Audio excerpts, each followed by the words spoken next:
there is no right or wrong way for a family to do their transition or succession plan. You just do what works for family.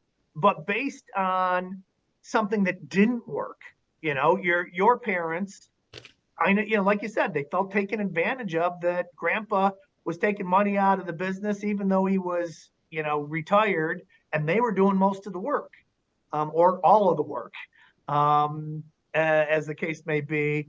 And that set of circumstances prompted them to say, hey, you know what? We're going to do something different when we do this. And we want you guys to cut a check for it. And by having to cut that check and go to the bank and be responsible for that, my gut says that makes a big difference. Your investment mentally is way different than the SOB. It's your business, and you're responsible, and the buck stops here from that moment that you took over.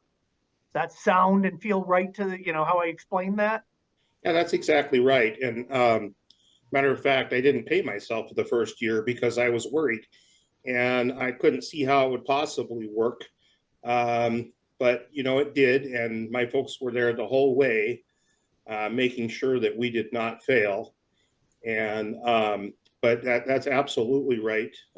From the very beginning of us owning the business, we make the buck stops with us. But on the other hand, it doesn't mean that as a father, my father, the first 3 years that that he stayed on for a couple of years, and then was kind of almost 3 years actually, and it just seemed like that you had to do everything that he said, even though he wasn't the boss. He was still kind of in control, and it took me a while, and finally I learned to say, "Hey, Dad, I appreciate your advice, and I'm going to consult with a couple of other advisors that I've got, and I'll let you know which way I decide."